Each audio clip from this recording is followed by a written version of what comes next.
Let's talk about macro photography. Now, by macro photography, I mean the kind of photos where you're so close to your subject that your viewers will never have seen that kind of perspective with their own eyes. And in this video, I'm going to share with you my favorite tips and techniques for capturing truly incredible macro photos with your iPhone.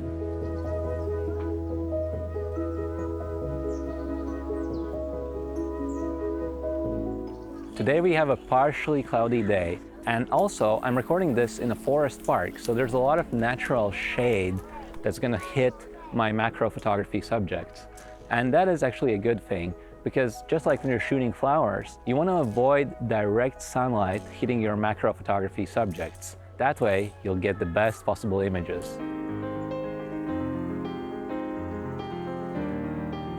So now that we've talked about the conditions, we're ready to start shooting.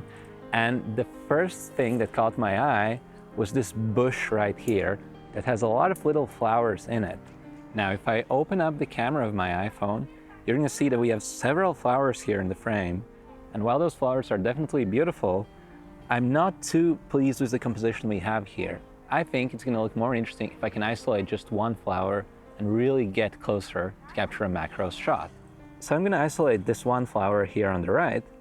And you'll see that if I'm using the 2x lens, that telephoto lens, I can actually get fairly close to it and I can fill the frame with just one flower.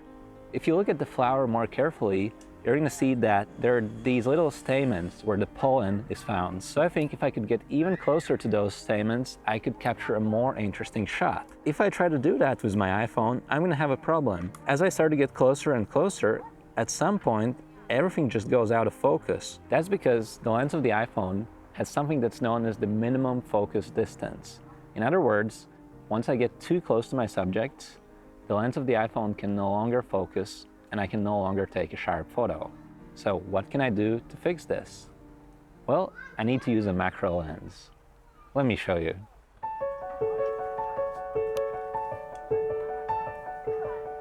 So this is a macro lens that's made by a company called SANDMARC. So when you buy one of these lenses from SANDMARC, you're also going to get a special case, and you can simply screw in the macro lens or any other lenses you might buy from SANDMARC in the right slot. And I'm going to screw it on where I have the 1x lens of my iPhone. So that's the top slot right here. Now this is a 10x macro lens. So in theory, I should be able to get about 10 times closer to my subjects. So if I now start to get closer to the flower, you'll notice that I can't get much closer than this because it once again goes out of focus. If I want to emphasize those stamens in the central part of the flower, I need to get even closer. So how can I do that? Well, I can take that macro lens and instead of using it on my original 1x wide-angle lens, I can actually unscrew it and I can put it on the 2x lens of my iPhone. So if I now switch from 1x to 2x view, you're going to see half the screen is covered by this black area and I just see a tiny corner that's not covered. Now, why is this happening? Well, it turns out that the iPhone camera app is set up in such a way where if there's not enough light in the scene, the iPhone will automatically use the wide angle, the 1x lens, even if you're shooting in 2x, to compensate for that lack of available light. And that's what's happening here. Because I'm shooting with that macro lens, the iPhone assumes it's just a little too dark. So how can I make sure that the iPhone is only going to use the 2x lens when I put the macro lens on top of it? Well, for that, I need to use a third-party camera app.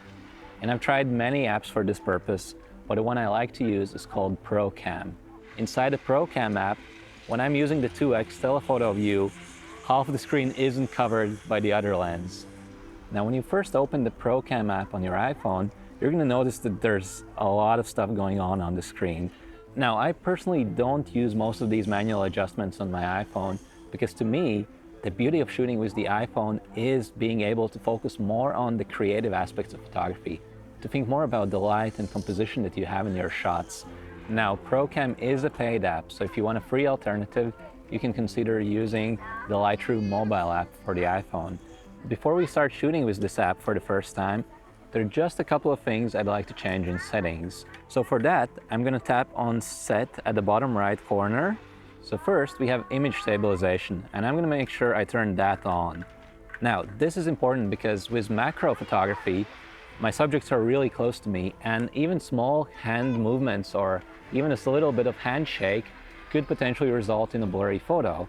But with image stabilization, at least some of that handshake will be reduced, so I'm going to keep that on. And now, as I scroll down, there's the default photo format. So I'm going to switch that to HEIC, which is going to give me a smaller file size while also saving more colors along with my images. So that's really important here. So now I'm going to close the settings menu by tapping on Set at the bottom right again. And finally, at the top of the screen, I'm going to make sure I press the SMRT icon, which stands for Smart. And this essentially means that the iPhone is going to use whatever image processing techniques it has built in to give me the highest photo quality possible. Now I'm finally ready to start shooting. As I get closer to this flower, you'll see that for a while nothing is in focus. So with the macro lens on top of the 2x telephoto, I need to get much closer in order for the iPhone to acquire focus. But that's a good thing. That's what I want. I want to really bring all the attention to the central part of the flower where we have those stamens. And just about here, you'll see that the iPhone has finally acquired focus. At this point, I'm going to carefully frame up the shot, and you'll see that everything is moving and shaking a lot because the iPhone is so small and that flower is so small that even a tiny, tiny hand movement results in a massive camera shake. So I got to be extra careful to keep the iPhone still, but also I just have to take a lot of photos.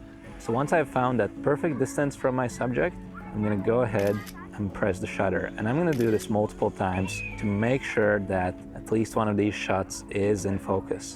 Like this image right here.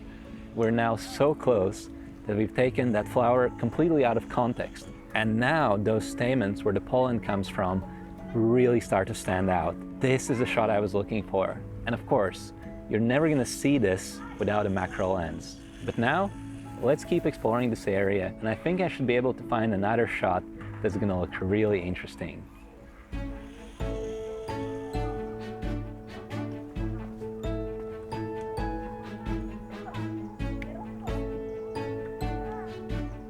I've now found another set of flowers, and actually I think these ones are even more interesting.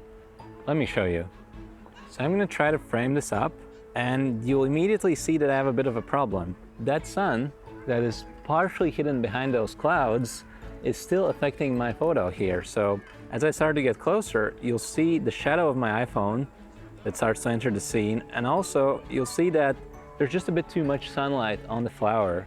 So in situations like this, the diffuser that comes with your macro lens is going to be really helpful. The purpose of this diffuser is essentially to diffuse or eliminate any direct light that you might get shining directly on your macro photography subjects. Let's try to frame this up again. And here you'll immediately see that the flower we're working with is a lot more saturated. Another challenge I'm working with here is the wind. These flowers are constantly shifting, they're moving around. That's not a good thing for me because any small movements really get amplified when I'm shooting macro. So I'm gonna take this flower between my two fingers, and now I'm using my other hand to hold the iPhone steady, and you'll now see that I have a lot less movement. Besides those incredible colors that really stand out to me, what I'm also seeing here is a circular composition. So ideally, I'd be able to kind of include the full circle in my frame, but if I move the iPhone back just a little bit, everything goes out of focus.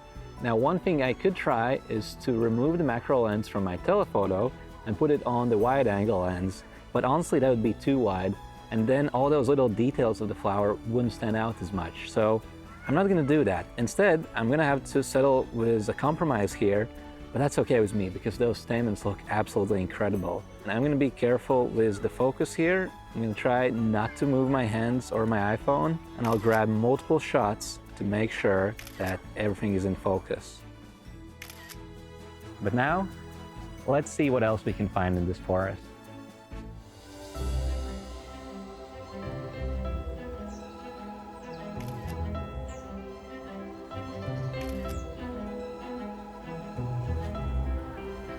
All right, I gotta be quick here, but right in front of me, I have this old decaying flower, and on top of that, we have a bright green bug that's eating the flower. Let me show you.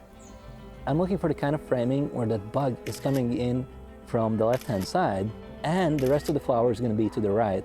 But this is super challenging, so I'm going to keep taking a lot of photos all this time to make sure that at least one of them turns out. The whole thing is moving in the wind, and these bugs or any insects that you have in the frame are notoriously difficult to capture. So this is a really tricky focus situation, and the best thing I can do is just keep shooting, try to get that framing right, and look at those eyes of the insect. So here, you'll see that I have perfect focus. So both the flower and the eyes of the insect are in focus. Now, capturing insects in macro photography is notoriously difficult. You need a lot of luck and a lot of patience. And in general, when you're taking macro shots like we did today, you really have a chance to show the world to people like they've never seen it before. You can take relatively ordinary subjects, such as flowers or pine trees, and you can get so close to them that people will have never seen them from that vantage point. And if you take some time to find some truly unique subjects for your macro images, the results are going to speak for themselves. If you share photos like this on social media, people are going to be totally blown away because nobody ever sees the world from this perspective. And that's what makes iPhone macro photography so special. This video was a free preview of my iPhone Photo Academy online course. In this course, you'll discover everything you need to know to take stunning photos with your iPhone. So if you'd like to take the kind of photos that will leave your friends and family speechless, please take a look at the full version of iPhone Photo Academy. You'll find a link in the description right next to this video. So click on that link right now, and I'll see you inside the full version of the course.